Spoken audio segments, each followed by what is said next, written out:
What's going on, bottom line viewers? It's Dylan and Mitch. Once again, we're here for Smackdown live review, May 9th, 2017. We got done watching the show a little bit more positive than we were last night. Last night's show was absolute garbage, but we're on Smackdown Live, which has normally been the better show, and they bounced back, at least in a bigger way than last week, which was also an awful show. So we got some good quality television, and I'd say I was at least a little bit entertained for 2 hours compared to last night's 3 hours. Mitch, how did you feel about the show tonight? I don't know if I was a little bit as high as you on this show. I mean, it wasn't great. It wasn't great. I'm not gonna say it wasn't great. It wasn't good. I don't even think it was mediocre. I just thought it was better than last night. I just thought it was better than like anything is better than last night. I thought the show had a couple of things that made me smile, a couple of things that entertained me, but overall, I didn't love the show. I didn't love the show. I didn't think it was great. We'll give her a grade. You can disagree with me, Dylan. It's no problem, bro. No, I'm just saying. I found a couple of things entertaining, a couple of things that were decent. But overall, I just didn't love it. I wasn't overly entertained. I didn't find myself sitting there wanting to see what was next. Fair enough. I mean, I did like some segments on the show. There were some entertaining parts. There's even a small part that I'm actually really liking. I didn't get to see it last week, but I'll talk about it once it happens. I want to address some rumors real quick.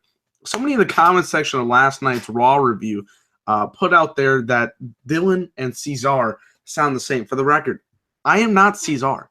I don't know why or how Cesar gets in the house the same time I'm in here on these Raw reviews. He never comes in anywhere else or SmackDown.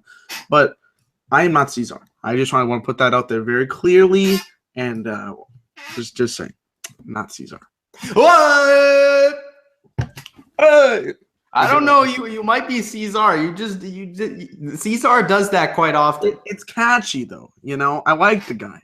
All right. I don't agree with him in any way whatsoever, but he is funny. He's funny. All right. I don't know. It's debatable. Let us know if you think he's Cesar. We'll see. I cannot be Cesar. Okay. Anyways, moving on. We're going on to the start of the show. The show opens up with a recap of the number one contenders match for the WWE title. That six-pack challenge 3 weeks ago where Jinder Mahal, our Lord and Savior, has won. We did a recap of House of Horrors and the feud between Jinder and Randy, why Jinder wants to face Randy. He's going to taste that title for his country, and basically just getting hyped for that championship match. Decent. In the arena, we get Randy Orton making his entrance. Talks about, he didn't lose that Bray Wyatt match at House of Horrors because of Bray Wyatt. He didn't lose it because of the dang refrigerator. He lost it because of Jinder Mahal and the Singh brothers. And it's not exactly flying well with Randy. He didn't exactly like how Jinder Mahal attacked from behind and did all this stuff. Enter Jinder Mahal, which this is going to make one of the only sense of this entire promo. Jinder Mahal comes out, and he's like, I'm going to take back what's rightfully mine for my country. Because, India is his country. We have to put that over a lot. That is his thing. He's going to take this championship back. He's going to Vince, let him not wear the turban. Everybody knows he's Indian. Okay, everybody knows he's Indian. It's 2017, bro. Why does he need to wear the freaking turban every single show? With the stereotype, my dude. That's all they do it for. That's just all they do it. Like, come on, man. We know he's Indian. He's going to bring it up more and more and more times. Anyways, he says the fans had disrespected him, and at Backlash, a new age begins. The age of Majahara. Nah, I love that. Okay. Kevin Owens comes in, and I'm like, well, you don't have anything to do with this, so why are you coming out here? But it makes a little bit more sense. He says nobody cares a crap about them right now. Nobody cares about India, England. You don't get off the hook because nobody cares about England. All they care about, or all they should care about, is the face of America, the United States champion, Kevin Owens. Don't worry, Kevin. We don't care about you either. Last week, he just regained the United States championship. He ended Chris Jericho's career. No more Y2J. No more stupid idiot. No more drink it in, man. All this other stuff. Jericho is gone thanks to Kevin Owens. And you know what? He says he needs to be the focal point of SmackDown. This is the face of SmackDown as well, and he wants to be the face of WWE after he beats AJ Styles at Backlash. Comes in AJ Styles. So basically, it's like, how many people can we throw in one segment? AJ Styles retaliates. He's like, you know what, Kevin Owens, you're delusional. You can't beat me. You're not going to beat me at Backlash, but right now, this is SmackDown. This is my house. Baron Corbin, what the fuck was he doing? I don't even know, but he comes out. He's back from his week suspension, and Sami Zayn attacks him from behind, which makes sense in storyline because, you know, Sami Zayn got absolutely killed on Talking Smack a couple weeks ago. So basically, we just get a big brawl, and it's announced after commercial break that these two groups, the heels and the faces, are going to face off in a Teddy Long tag team match to end the show. So it was decent. It was a clusterfuck because, like, everybody got thrown in at once.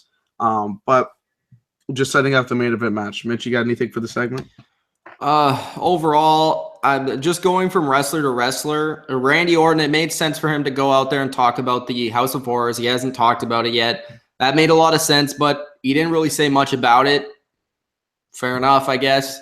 Jinder Mahal came out. That was the only part where I was genuinely entertained. I wanted to see what Jinder was going to say to Randy, what Randy was going to say to Jinder, because I'm kind of intrigued with what they're doing with Jinder Mahal right now, because he's actually one of the guys that it shows passion in his promos. They're actually trying to write him something of a character, and he's one of the guys that I'm actually interested to see from a week-to-week basis.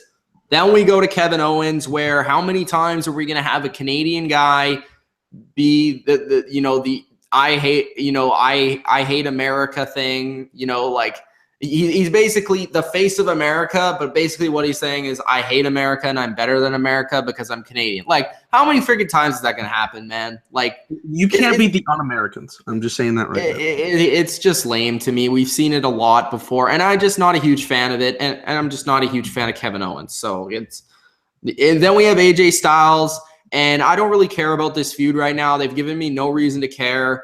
They've had a couple of matches, but whatever. Like, I don't know what they're trying to do with AJ Styles right now, whether they're trying to make him United States champion. I just don't care about the mid-card, and I just care about Orton and Jinder. And who else was in this segment? We had Baron Corbin. I don't know. I have no idea why he was out there. Made no sense. What we should have done is tried to reestablish him after the suspension, maybe make a storyline. This was what I would do, in my opinion. I would try and make a storyline based off, okay, he was suspended for a week. What's going to happen now? What is Baron Corbin going to do to come back from the suspension? We could have done something off that on this show. And then we had Sami Zayn, and who gives a freaking flying fuck about this guy? Like, holy crap. And yeah, it was boring for the most part, besides kind of Jinder Mahal and Randy Orton. And they were just trying to make some six-man tag that nobody cares about with no stakes. I mean, I wasn't a huge fan of this segment. There was a couple of things that was okay. I do think the writing is better than Raw, so it makes it a little bit less cringeworthy. But the only thing that I liked was Jinder Mahal. I think the writing for Kevin Owens was decent. I think I don't like this I hate America crap as much as you do, but I think they're trying to get him to be booed as a little bit opposed to Raw, where he was just boring and stale, and I like that. And me and Arian were talking in the DMs, and he was telling me about, Baron Corbin has been lost in the shuffle. Like, he has no direction, and even though he's in a feud right now, he could be one of the bigger players on SmackDown, and with all the people that are like kind of clustered up in the main event scene, he's not going to get there for a while. So I'm kind of confused what they're going to do with that. If AJ wins the belt or if Baron Corbin gets the title shot, we'll see. But all over the place for Baron Corbin, and the segment was all over the place. Some decent stuff. I did like the Jinder Mahal segment. I'm getting into him. I'm really enjoying him. So that's about all I got to say about that. Carmella, Tamina, and James Ellsworth are in the ring, the welcoming committee besides Natalya. James Ellsworth tells the crowd to get on one knee because they don't deserve to stand on the same level as them, and close their teeth or close their mouths because they don't want to see the teeth. Carmella gets on the mic, trying to give Natalya a big introduction. Naomi makes her entrance, talks. I hate her accent. And it's not because of her. It's not like her normal thing, but they over-exaggerate how she speaks. I don't like that. She's going to make some noise, introduces Becky Lynch, and we get Becky Lynch versus Natalya. Not much to this match. It's good to see Becky Lynch on television because, I'm a big fan of Becky. But, of course, they were going to set up this feud with the 3-on-3 setup here. Tamina gets on the apron, and Naomi hits her, kind of distracts Becky in the process. Natalya wins by pinfall. Basically, we're going to set up this the 6-woman tag team match. Nothing special in the match because who cares about Natalya? But they go back to commercial. We'll go back to some segments before that, but they go backstage after commercial. Charlotte's yelling at Naomi for distracting her. Becky's like, we can't have this happening because that's what they want us to do. They're the welcoming committee. They're getting along together, and we need to stand up and rise. So they basically form a trio here so they can have a 6-woman tag at Backlash. Not really caring about the storyline. They could be doing a lot better things with it. But at the very least, they're getting some of the women involved, especially Becky Lynch and Carmella, who need a spot on the roster. And it was a decent setup for it, I would say. Mitch, what do you think about it? Starting with the match and the promo before it, I just got to agree with the guys in the comments. I mean, Ellsworth, why is this guy on our freaking TV? The guy is ugly as balls. Like, seriously, man. There is nobody on a TV show that is this freaking ugly. Like, look at the guy. Why is he a manager? Carmella can speak for herself. Why is Ellsworth there? He does nothing other than make me look away from the TV because he's so freaking ugly, man. I'm not liking this role that he's having. I liked him when he was doing this other shit, but not if he's like a jobber and like maybe a jobber with a name, that's fine. But like Carmella doesn't need Ellsworth. Are you freaking kidding me? Carmella is one of the only actual like women I care about. She did a good job, I thought. I mean, I thought the entrance was cool the way that they introduced Natalya. The match I could care less. But my thing with this thing, if you're going to have Carmella, Natalya, and Tamina team up and have this group, first off, why are Carmella, Natalya, and Tamina together? Why are they together? Like, what are they bonding over? Can you describe us? Why are they instantly friends now when they were never friends before? Tamina just came back to TV for like after 2 years of not being on my TV. And now we expect everybody to care. Like, give us a reason to care about this group. Why should we believe that they're actually going to have a chance against the other 3 who are the 3 main women on your roster? Give me a reason. And I understand that they're trying to do these attacks and stuff after. And to me, I think they're going about it all wrong unless they're building something between Carmella and Natalya. But by having Natalya as the leader of the group, to me, doesn't make a lot of sense because Natalya, everybody knows, she's never, when's the last time she won a title? When's the last time she was really relevant in the women's division? I think it would be a lot better if Carmella was the leader of the group, but maybe they want to like build that up a little bit. Who knows what they're trying to do with this? I don't even think they know, but at least the one thing I will credit them with, Dylan, is that at least they're trying to get as many women on the show as possible, and they're trying to create a different storyline other than one-on-one, which is fine, and I appreciate that, but let's get more background. Why is this team together? What makes it, I understand the face part of it because they're joining just out of necessity. But why are these women going after Charlotte? Why are these women going after Naomi? Why are these women going after Becky? They answered their question, but they just haven't like built on it. They don't continue it. Yeah, they do the very minimum. They try and get by with the minimum. And to me, I just don't like that. It's not good storytelling, in my opinion. Like, and then you have the after segment with Charlotte. Charlotte, do you want to yell any louder? I think Charlotte is going to be absolutely awful as a face. I mean, her entrance was that she woos tonight. Mm-hmm. She's like, I don't need an entrance. I just woo. And then backstage, she just yelled at Naomi because, you know what's funny? Charlotte thought that Naomi was the problem, even though Naomi actually beat Charlotte in a match not long ago. So, I mean, it's a cluster. I don't get it, bro. You don't get it? I don't know. There's a lot of problems with it. I appreciate the direction. I just don't like it, I guess. I don't know. I'm not digging the storyline as a whole. I like the fact they're getting more women involved, especially, you know, Carmella needs some kind of position if she's not going to be in the women's title match, and Becky Lynch and a couple other people. So I appreciate it, but I don't like. Also, why is Tamina even there anymore? Like, serious question. Like, she failed right off the bat. She obviously has no talent. She can't act. She can't even wrestle. Why is Tamina there? I have no idea. It actually makes no sense. Because she doesn't do anything different from any of these other women. So I don't know. Like, we need people. Like, if I'm building in my personal opinion, if I'm building a wrestling company, I want as many women and wrestlers that are different from each other. And Tamina is nothing. She doesn't have a quality that is better than everybody else. She is the Mitch's Corey Davis of the group. He doesn't stand out in any way, shape, or form. She's just brutal, bro. Continue your recap. Okay, let's get to some comments real quick.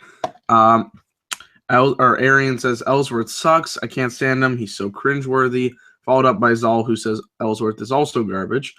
Arian says Charlotte Flair, or as he calls her, Charles Flair, with the elementary school level acting. Her promos are just the worst. Sasha would have been perfect for this gimmick since she is the boss, and she would have been the boss of the group. Yeah, it makes sense. She needs to be a heel, in my opinion, but it's not the best storyline whatsoever. We get some hype for Dolph Ziggler and Shinsuke Nakamura, and guess what, Mitch? We got the scariest thing on the show tonight. The scariest thing. Where is Cesar? Maybe he can dive into the mind of the Mark. I'm wondering where Cesar. Like, honestly, if a Lana vignette happened all night long, it would have been a way better show than what happened tonight. Like, hey. Oh, hey, Cesar. What's going on? Cesar, I am here wearing the mask because I want to. Because I can wear it however I want to. Cesar, what do you think of this new Lana character? Okay, I turn on to my TV and I see this segment and I'm just so frightened. I'm just like, ah! You know, like I'm jumping out of my seat. It's too scary. Too scary. Cesar, why is it so scary? Like, I don't understand where these people are coming from. Why is Lana doing sexual dances and poses on a chair scary? Because as wrestlers, you know, as marks, we cannot watch women in that kind of way. I mean, we need to see them wrestle. Oh God, I mean, it's just too scary when you see them doing actually something pleasing. Trembling in my chair right now. Cesar, what do you last question before you go and we get Dylan back. How do you address these rumors that Dylan is you and you are Dylan? What? No, that's not no. See, Dylan, he has it all wrong. He wants to be here for the casuals. I'm here for the marks. I mean, there's no way. I cannot be Dylan. No. Oh God. Hey, one last thing, Cesar. Yes. Let's sing this Shinsuke Nakamura theme song for me. Ooh, that's my favorite. Na na na na na na na na na na. Hey, na na na na na na. All right, bye, Cesar. Wow, Cesar comes in real quick. I mean, I'm telling you, I am not Cesar. I'm putting that out there. Not happen. Like, what do you say to you wearing almost the same shirt as Cesar? How does that work? He has a way darker t-shirt. Like mine's a maroon. His is like a violet or a purple almost. I mean, no. Anyways, continue, bro. Let's get to the next segment. Ooh, a good segment right here. Fashion Files time, okay? So I missed the first episode of the Fashion Files. It's basically a Law and Order spoof. But what I like about this is that it's not like anything else on the show. It's entertaining, and it takes place outside of WWE itself. So they do their little intro. Someone has got some paint on the ground, and Tyler Breeze calls in a real fashion faux pas. Fandango says cheerio, but apparently Tyler Breeze has already had his breakfast. I actually laughed at that. That was pretty funny. It's so stupid, but it's great. Fandango says it's lead paint, sorry, and they go to follow the trail. Breeze says he doesn't get it, but the Uggos haven't worn face paint in months, so they're making fun of the Usos who used to wear face paint, and they think it's the clue to find the Usos. They stop in front of a room. There's a bunch of grunting going on. Tyler tries to kick the door in. They have to put in the code. They finally get it open. It's the Ascension who are just grunting at each other. Weird. That was the weirdest thing ever.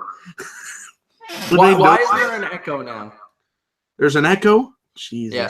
Every time. Hey, babe, go on mute real quick. I need to say something. Okay, why did it look like the Ascension? They opened the door and like something. I don't want to say anything was happening in there, but I mean there was something happening in there. Why are the Ascension just in this room, like with no doors or anything? It's just it looked like a janitor's closet, and they're just making random grunting noises. Like that was the weirdest thing I've ever seen.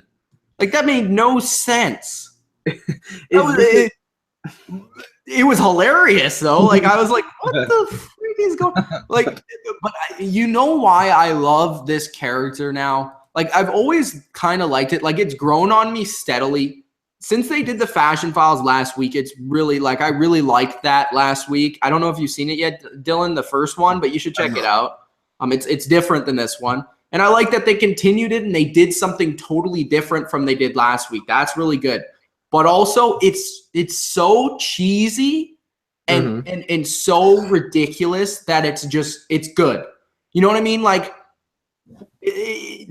sometimes people need to recognize that Spider-Man is wearing spandex in a blue and in red outfit. You know what I mean? Like, that's what they're doing here. Like, they're wearing ridiculous clothing. They speak like goofballs. But it's great because it's just over the top and ridiculous. And that's why I appreciate it, because it's entertaining.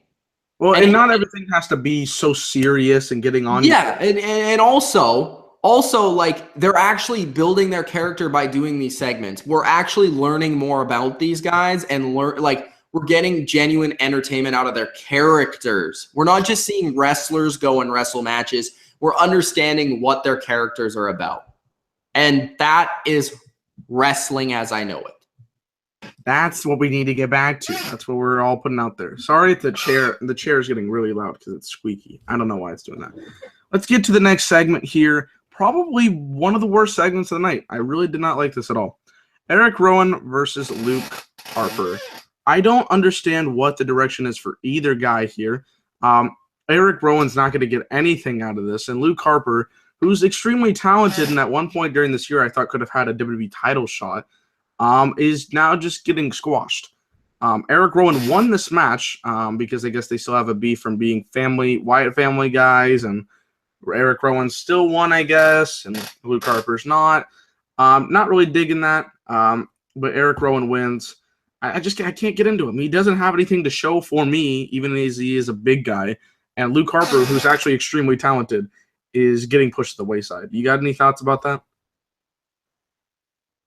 I think that both of these guys should be pushed. I mean, I like Eric Rowan to a certain degree. I don't think he's as talented as Luke Harper, but he has a very unique look that I think you could do something with as a heel. He's a big guy that's rare today. And I kind of understand why they made him win because, you know, they want to put him over a little bit. He's kind of been losing a ton of matches ever since he came in, and maybe they want to reestablish this guy. But I can't really tell you what they're doing in any story with any wrestler at this point in time in 2017. But, you know, I think that both of these guys, in my opinion, if I was booking the show, they would both be near the top of the card. I like both of them. I think they can both offer something. Now, I do like Luke Harper more, but I don't mind seeing, you know, Eric Rowan win this match. And I would be intrigued if they did a story with this. But the key thing is they need a story. They can't just do 5 matches in a row and end it with a table match. They got to do a story. They got to do something about, you know, they are obviously in the Wyatt family. Let's get a story from this, people.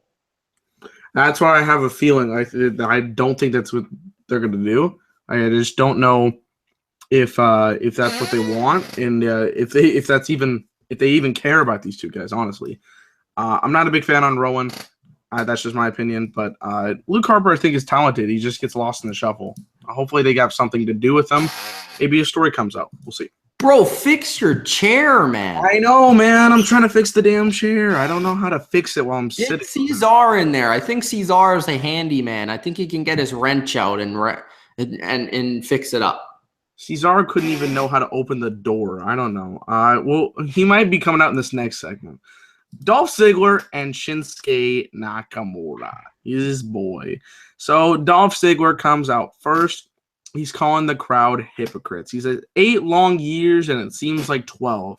He's been doing this, coming to the ring and doing what he does, sometimes twice a night. He's been headlining pay-per-views. He was a 2-time World Heavyweight Champion, damn it. He's a movie star, but nobody appreciates him. We treat him like a contagious disease. But who do we cheer for? The crowd starts chanting Nakamura, of course. He says it's hypocritical to cheer a man who's never had a match. I mean, yeah.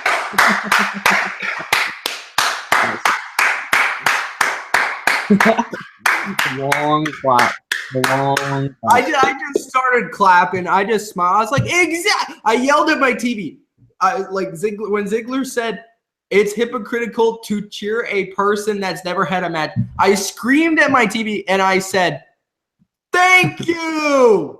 This guy's never wrestled in this company before. Thanks." It's true though. Why would you cheer if you? I mean, it's only NXT people that know him at this point that have to cheer him. So, he says his music hits, we lose our mind, we sing along just like we're supposed to. The crowd does so. By the way, really weird. He says, "Oh, that'll get edited out of the episode because." That was weird too. I found that weird because you know it's UK episodes like 6 or 7 hours behind, but they didn't edit it out, so made it even better. Dolph says he suffers from the art in the ring, but he doesn't call himself the artist. That's pathetic. He's the strongest man that ever stood foot in this ring. That's quite a weird comment for yourself. Because everything he did it by himself, and he never needed anybody else. We never cared, but sure as hell should care now. He says, Nakamura, come on down, and we're going to do something about it. Nakamura comes out to the ring, makes the entrance. Of course, everybody's cheering for him with that big, all that stuff. They have a little bit of a stare down. Ziggler says, cut the theatrics. We're not here about that. You've been here for almost a month. Shane down to the ring. And if you're going to stand toe-to-toe with me, it's time for him to put up and then gets caught off by Shinsuke Nakamura. Tells him to shut up. He says, you know what we can do? We can get a referee. So I'll show you now. Nakamura takes off the jacket. He's ready for a fight. Is that what he said? Yeah, that's what he said. Oh my God, I couldn't understand. Like when he said shut up, obviously I got that. The second line he said, I didn't understand what he said. He said, get the referee. That's basically Okay. I honestly did not get, like, I'm not just saying that to say, like, I honestly did not understand the second line he said. God, the guy needs to learn quick. Anyways, Seriously, I'm not saying. No, I know. That's I that's didn't when you understand gotta what say he one of those what chants, and you got to just put it on there, because you generally don't know what's going on. Genuinely don't know what's going on. They go ready for a fight. Dolph says, "Nope, that ain't gonna happen," and he just walks out. He says, he says, "This is what we're gonna do. We're gonna do it on my terms. I'm gonna expose you for the fraud you are at Backlash." So we basically got the announcement that Dolph Ziggler and Shinsuke Nakamura are gonna be wrestling at Backlash. Dolph throws the jacket to Shinsuke, catches him off guard, which, by the way, Nakamura sold for a fucking jacket. That's good. Nakamura fights out of it, hits a couple of big knees, like straight up strong style knees to Ziggler. Tries to climb on his back to get something of a Kinshasa, but Dolph Ziggler leaves. I think it's a good segment. Shinsuke Nakamura's English is still absolutely lacking in every direction. But they're still building up this feud with him and Ziggler, and I think this was a good way of getting us closer to the pay-per-view, make it more action-based for Nakamura. And I think it's the best thing ever, but I think they're trying to get something for a debut feud here, and to a degree, it's working. To a degree. So what do you think about this segment?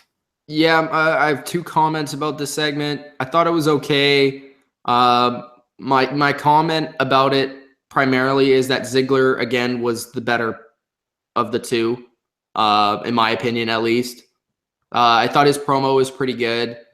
And second comment, Nakamura again proves that NXT people that get called up are nothing more than their entrance. Let's work on the character. Work on the character. All right. Oh, good. I'm not even going to talk about this. I just want Mitch to rant about this. Sami Zayn is backstage acting like a fucking Jesus. So they've been doing a couple of these segments where he's in tag team matches and he's going back there and making the blueprints for everything. So they basically want him to be the IWC nerd of the group by planning out all this stuff. This was so stupid. It was honestly retarded. You got anything to say about it? I saw Orton, and I was like, I swear to God, Orton wanted to rip the guy's head off. Because he doesn't know Sami Zayn. He's like, this is so fucking stupid. The most hilarious line ever. The opening of this promo. Who would have thought that Sami Zayn would team with Randy Orton and AJ Styles? Are you kidding me, man? It's like it's some dream tag team. Bro, or something he got here. I mean, he's been dreaming for this for years. I mean, come on. This guy, how can anyone ever think that this guy is a star? Like, Dylan, if you do, that's fine, bro. Like, this segment I didn't enjoy this. What are you talking about? This was so bad, and it's not funny. And Sami Zayn, in the same sentence as Randy Orton, is just, and AJ Styles, is just ridiculous. It's like, I wanted Orton to rip his head off. We're going to set up a match next week. Randy Orton, Sami Zayn, where Randy Orton can decapitate Sami Zayn. That would be funny. Well, that's what happened if it was real. Yeah, but of course that won't happen. Of course it won't. We go back from commercial. We get a really cool. This is actually a really cool little theme here. So we get like a little video game vignette thing for New Day coming to SmackDown.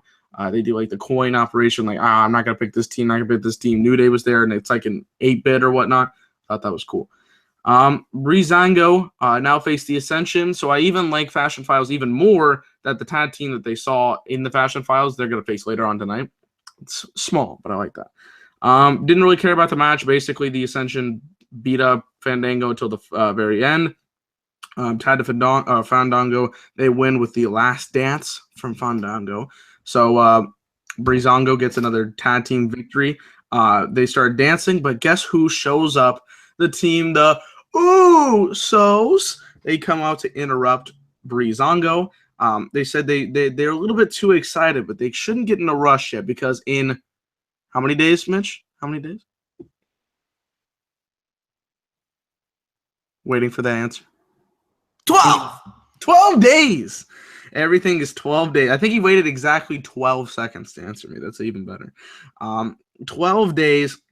These tag team titles could be theirs, but it ain't going to be down like that because in 12 days, they're going to get beat down. In 12 days, they're going to get knocked down, slapped down, so on and so on. They even do some weird back shit with tan, shave, whatever. All the manners that they could possibly do on. I really like that, though. It's like it was cool. You a back rub because they're kind of playing off the fact that they might be a little, play for the other team. You know what I mean? JBL brings it up a lot too. So, yeah, I like that. They said in 12 days, they're going to feel the goosebumps. Their heads are going to feel like they're on a swivel, but it's not paranoia. It's the Usos. So, the Usos actually cut a really good promo. They got me more interested into the tag team match. Which is good. Of course, that's what a promo is supposed to do. And we haven't heard a lot from the Usos in this little rivalry. So to have them out there basically claim their worth and they're going to beat the shit out of Breezango, good stuff. Mitch? It's a small thing, but when they actually establish their character, the entrance makes it a lot better because they just don't take it seriously, man. And it's just like a fun little gimmick to watch, especially for the tag team division. The Usos promo I thought was really entertaining. I really like the Usos. They're my favorite tag team. They have, they've been a lot better since the gimmick change also. And I just think that they're great on the mic. And every single time and every single show that passes that they don't have a promo is missing an opportunity for some genuine entertainment because, again, they had the best promo of the night. Fair enough. I mean, Usos are talented. They're good, and I enjoy them. So I got to agree with Mitch there. Now, this next segment, I'm really I forgot to say, Dylan. Get the day one sweaters on the WWE shop. Thank you. Oh, they're on the shop. No, get them on there if they're not. I don't know if they are, but I got to check right now. Yeah, go check because I actually want to know if they're on there. By the way, if you guys don't know what we're talking about, one of the only people that not actually get merch for Mania was the Usos, and they were legitimately pissed about it. I feel for them. This next segment was weird. I'd have no idea what they're going for, but they wanted to get this guy on television, so we'll talk about it. We'll see where they go. Mojo Rawley's backstage. He's giving some kids a tour. I don't know if this has been allowed by WWE, whatever. He tells them a story about Andre the Giant. He said he can talk about the undefeated streak for 15 years or the legendary battle with Hulk Hogan, basically making it as like a cartoon or something. But he wants to tell them about a boy who is different, which, by the way, everybody's different. I don't understand. People treat him differently and even bullied him, but he took it as something different. He wanted to use it as motivation to become a legend. Then Mojo says, you know what? I brought this thing all the way here from America. And boom, shows off the Andre the Giant Memorial Battle Royal. One of the kids asked if he can touch it. Mojo makes the kid, he's like, you better not touch or not break it. Kicks him in the shin, but it's all good fun. They're having a little bit of fun. And they're going to take the next stop on the tour. I don't know where they're going with this, and maybe that's the best thing about it. I mean, I don't know if they have plans for Mojo, but they obviously had him win the Battle Royal, and they like the guy, considering they've showed Gronk with him twice. So maybe this is a little something of a padding for some character development, get some background on Mojo. Now, he's not just this party guy. He's a good guy at heart. I mean, it was a good segment. I enjoyed it. We'll see where it goes next week. You got anything about it? It's okay. At least they did something with him, and they're trying to do something. I just don't think that the good guy, like the full good guy, works. I don't know exactly what they're going for. Is where? I don't know. We'll see. I'll give it a pass. Whatever. It was an interesting segment. It's a first start, so maybe it gets better next week. We'll see. Now, our boy, handsome Rusev, is back on our television screens once again. He said, let's give him a clap for Rusev. I think he needs to talk to creative about a scary wife and all. But Rusev, he's still doing this Facebook or Twitter live bullshit. And he's like, you know what? 2 weeks ago, I made a declaration that if I could not get a title shot at Money in the Bank, I'm heading back to Bulgaria. And I got ignored. That's even worse to him than a no. So next week, he's going to get an answer when he goes to SmackDown Live. So Rusev is back on television next week for the first time live since Fastlane. Thank God. I've been waiting for this man to return for ages. He's one of the best characters in the company. So it's also the go-home show for Backlash. So maybe we get some development with him. You know, him and Jinder had some a little bit of a feud earlier on. So yeah, I think he's going to develop into a face, and that's why I'm intrigued to see what happens. I think it would be smart to put the belt on Jinder and have him feud with Rusev. Man, if Rusev face turn, now that could be interesting. I also think that like just Rusev in general going to SmackDown will be big for SmackDown because SmackDown doesn't have a lot of top tier talent, and by adding Rusev, they'll have somebody there. Mm-hmm. So it's good. I like it. I don't know if he's going to be a face. We'll see how that goes.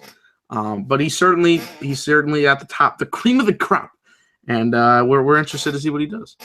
He's without Lana, so we'll see. I mean, yeah, that is interesting. He hasn't been without Lana in quite a bit. So, but I mean, he can hold his own. He's still great. Yeah, he can. Main event match: the Hala Hala Playa 6-man tag. AJ Styles, Baron Corbin, Randy Orton, Sami Zayn versus Baron Corbin, Jinder Mahal, Kevin Owens. Who gives a shit? I honestly hate these matches that they book at the beginning of the show so you can watch at the end, but with a bunch of clusterfuck storylines, who really cares? The only thing you really need to care about this entire match is that Jinder Mahal pinned Randy Orton with what they're calling the Cobra Clutch Slam. So they're building up the fact that Jinder has built up his confidence a little bit. He's getting on the roll, the ball rolling, and he wants to win that WWE title for India. And another confidence booster right here with him winning this match against Randy Orton. Didn't care about the match at all, but I do like the finish. So it goes out on top. That's what we want to see here on a build up to the pay-per-view. So no one cared about the match, but good finish. Yeah, I got nothing to add to that. The match, I didn't care. Like when it was announced, I didn't care. When it was happening, I didn't care because there's no stakes to the match. It didn't matter. It was like 6 guys thrown together. And the hockey game was on, so I'd rather watch the hockey game. I would have rather watched the basketball game. I was watching the basketball game. A lot of people at this point would have changed their channel because not only was the show not great, but also there was a main event that didn't matter whatsoever. So you didn't need to tune in to see who won. Yeah, I think it was I watched the Kawhi Leonard, the Spurs edge it out against Houston. That was a lot more entertaining than this show. Dylan, I got a question for you. Are they done with the London shows? Yes. Thank God. They are back to the United States next week. Thank you, God, because these shows were not very good. SmackDown was a little bit better, which we'll give our rating, but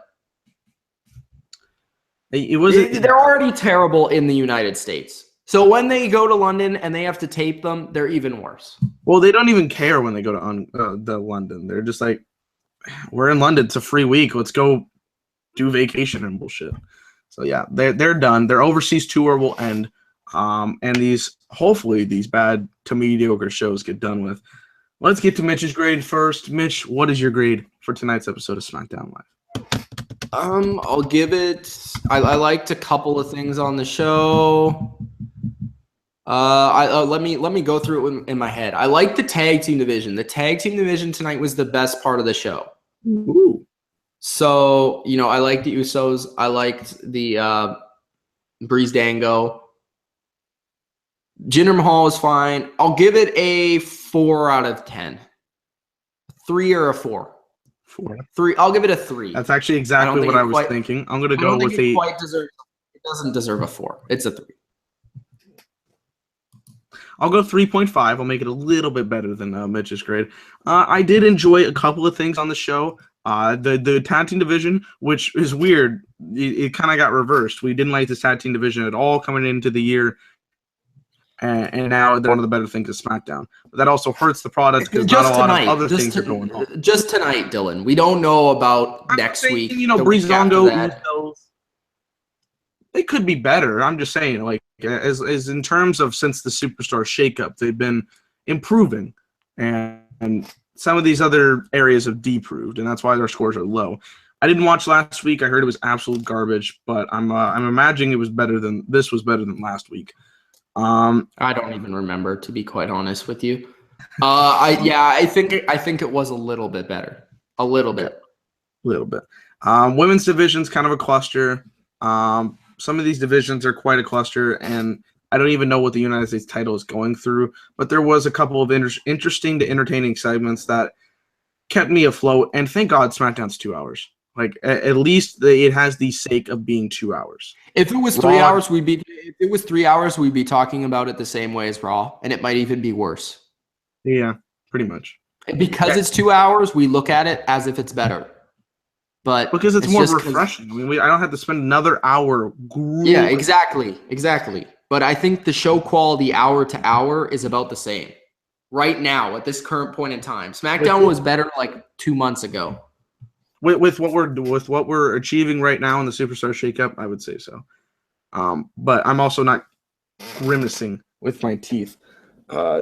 Just give me 1 second here. I have to go down here. But Cesar must give his grade for tonight's episode of SmackDown Live. See, SmackDown, I mean, they accomplished so much. I mean, in the ring, they were so good. I mean, oh my God, Shinsuke Nakamura, 5 stars, my man, 6 stars because he's from Japan, my dude, and everything between it. I mean, just so much great talent and Jinder. I mean, he's a whatever. Lana's still scary, but other than that, I mean, just so much. Sami Zayn, what a performance from him. Sami Zayn was so great. Sami for WWE champion one day. Yes. So I give this a 10 out of 10. I'll even give it a 11 out of 10 for my boy Davey Meltzer. And SmackDown, he's the best. Yes. Hey. All right. That's enough of that.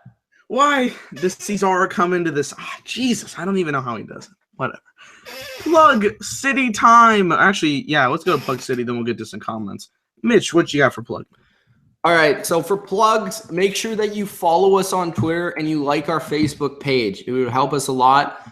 They are both in the description. The Bottom Line View, both formats, Twitter, Facebook. Search The Bottom Line View. You'll find us. Like our Facebook page. Follow us on Twitter. You'll get up to date with all the new videos, all new content that's coming to The Bottom Line View. Tomorrow, if you're a hockey fan, live video reaction of the Pittsburgh Penguins, Washington Capitals. We're going to be in there. Even if you're not a huge hockey fan, join us.